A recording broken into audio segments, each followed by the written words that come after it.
Bueno, primeramente, pues, buenas tardes a Buenas todos. tardes. Gracias pues por haber aceptado, pues, digamos, esta iniciativa de formación. Porque, sobre todo ustedes que son legionarias, lamentándonos mucho, en la iglesia se tiene como que un mal concepto de las legioneras, como que dicen, no, las legioneras son puras abuelitas, desde un principio son puras abuelitas que van solamente a besar, a chismosear y tal, o sea, obviamente eso no es la legión, ¿no? La Legión de María precisamente nace en marco de una actualidad para aquel entonces, por ahí en el año 1920, en un contexto histórico sumamente tenso. ¿Por qué? Porque precisamente ya ese momento el mundo estaba pasando por lo que es la secularización, es decir, el que ya no se le tenga respeto tanto a las cuestiones sagradas. ¿Bien? ¿Y qué ocurre? Que precisamente un joven, el fundador de la Legión de María, es precisamente un joven preocupado por esa situación. Él quiso pues formar una especie de ejército, pero por eso el nombre Legión, ¿ve? Porque precisamente ese es el deber de la Legión de María, es decir, ser un ejército no solamente de mujeres, también de hombres, porque como les digo, él fue un joven que, preocupado porque no había tanta formación en la iglesia, mucha gente se estaba yendo para otras religiones, empezaron a creer en cualquier cantidad de cosas, ¿bien? Entonces, este joven decidió crear o formar lo que es la Legión de María, ¿bien? Y precisamente ¿para qué? Vuelvo y repito, para que la gente se formara bien. O sea, Legión de María, recordemos quién fue María. María fue precisamente esa persona que Dios usó para que nos mandara ¿a quién? A nuestro Salvador, precisamente. Si no fuera por María, Jesucristo no hubiera llegado. ¿Ven? Entonces, a veces uno no entiende cuando los hermanos protestantes, es decir, los hermanos que son de otras denominaciones, de otras iglesias, atacan mucho a la Virgen María. Que no, que María fue cualquier mujer, que no, etcétera, etcétera. No, para nada. Si hubiera sido cualquier mujer, Dios no lo hubiera tomado en cuenta. ¿Bien? Entonces, y ellos a veces dicen, no, es que si María hubiera dicho que no, Dios hubiera escogido a otra. También eso es totalmente absurdo, pensarlo de esa manera. Porque pensar así es decir que Dios no está convencido de lo que hace.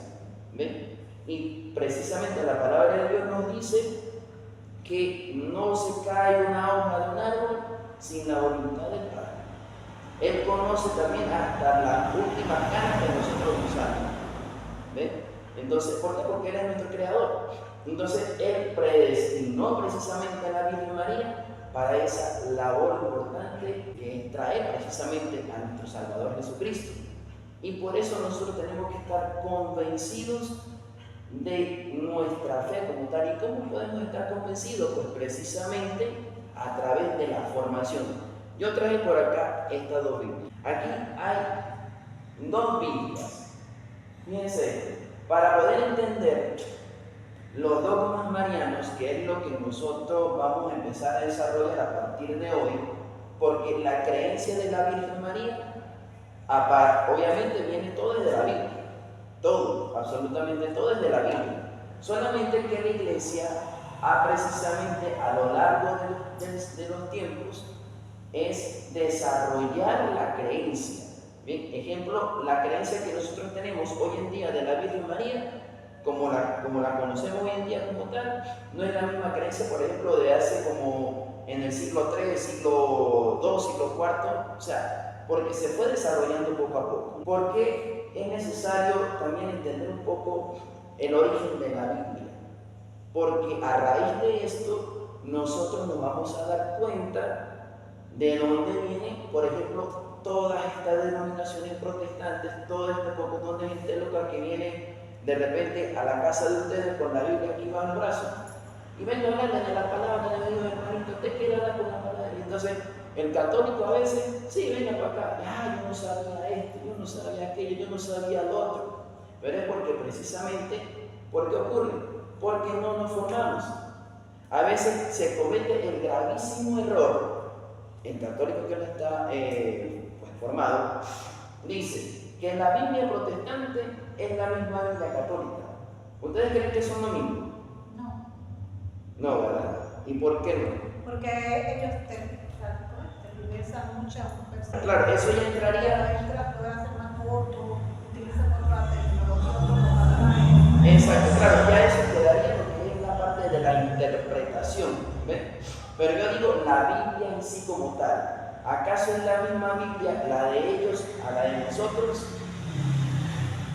Es la misma regla por todas las cosas, ¿no? Ellos están si nos vamos a la parte de nuestro Señor, nuestro Creador, Dios está con nosotros. Ok, claro, Dios es igual, Dios es el Dios para todos. Dice la palabra de Dios que precisamente el sol sale para malos y para buenos. Bien, pero ¿qué ocurre? Que las dos Biblias para su información son totalmente distintas. ¿Por qué? A pesar de que sí tiene, digamos, como que lo básico de creer en Dios, de creer en Cristo, de lo que hicieron los apóstoles, hay una gran diferencia y es precisamente la cantidad de libros. Antes de que uno empiece a desarrollar cualquier tema, uno tiene que saber el origen de la Biblia, ¿bien? Porque para su información, en el tiempo de Jesucristo no existía Biblia. Jesucristo no andaba con una Biblia bajo el brazo con los apóstoles a estarle predicando la palabra de Dios, no. Eso fue vía oral, ¿bien? Entonces, claro, ya los escritos empezaron después, pero en tiempo de Jesús estaba precisamente unos escritos ya antes. La Biblia se divide en dos partes, lo que es Antiguo Testamento y Nuevo Testamento. Es decir, antes de Cristo y después de Cristo. ¿Sí? Entonces, sabiendo esto, nosotros podemos decir también que ya por ahí en el siglo II, siglo III más o menos, los judíos armaron su Biblia. ¿Bien?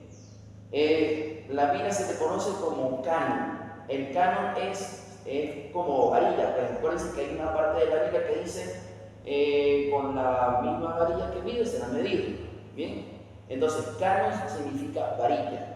¿Por qué a veces uno dice que hay una palabra que viene del latín, otra que viene del griego? ¿Por qué esto? Porque precisamente en tiempos de Jesús existía, o por ejemplo, hoy en día el idioma universal es ¿cuál? El inglés. ¿Bien? En tiempos de Jesús, el idioma universal, o mejor dicho, antes de que Jesús naciera y todo esto, el idioma universal era el griego. ¿Sí? O sea, el que se hablaba prácticamente como hoy en día el inglés. Luego en el griego pasó a ser el latín, que es el idioma romano.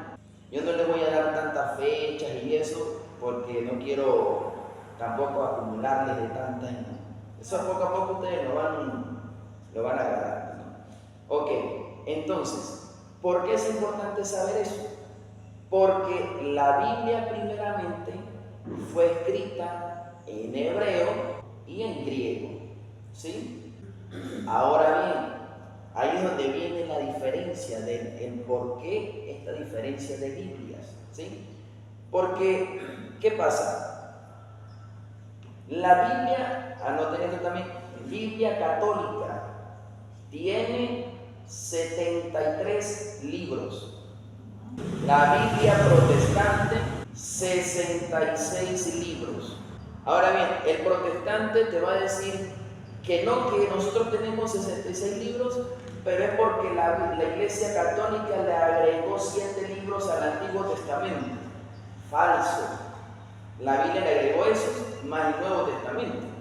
Bien. O sea, la Iglesia Católica, como tal, armó toda la Biblia que conocemos hoy en día con los 73 libros. Ahora bien, ¿por qué existe esta variedad de Biblia? Porque precisamente cuando los judíos hicieron su Biblia, ellos quitaron, desecharon todo lo que era griego. Ellos solamente querían tener lo que es el idioma, la Biblia en su idioma, ¿ves? Lo que es la Torá, ¿ves? Significa ley. Y es precisamente los 5 primeros libros de la Biblia. La Torá es conformada por los 5 primeros libros de la Biblia. Y la recolección completa como tal de toda la Biblia de los judíos es Tanaj. Y cuando ellos armaron esto, pues precisamente fueron con solamente los libros en hebreo. Ellos no incluyeron los griegos. Exactamente. Ahora, ¿por qué los judíos no aceptaron los escritos en griego? Los judíos consideraban a los griegos como una gente pagana, es decir, como los que estaban como deshechos de la voluntad de Dios, como ellos creían en muchos dioses, entonces por eso los judíos no creían en la cultura griega, por eso mismo, porque ellos pensaban de que todos los griegos eran paganos y que había que desecharlos, ¿bien? Por ese detalle, ellos no aceptaron los 7 libros que tenemos nosotros. Porque esos libros, estos 7 libros que ellos le quitaron a su Biblia, eran escritos en griego. ¿Bien? Entonces, cuando ven un protestante a quererles decirle a ustedes de que no, de que la Iglesia Católica le agregó libros a la Biblia, que son libros apócrifos, que no sé qué tal, no, para nada. Ustedes le dicen, eso no es así. Ellos precisamente tienen esos libros porque precisamente los judíos fueron los que le quitaron esos libros por ser escritos en griego. Por eso mismo. O sea, esos son detalles que se tienen que manejar bien para no dejarse encapuzar por esta gente.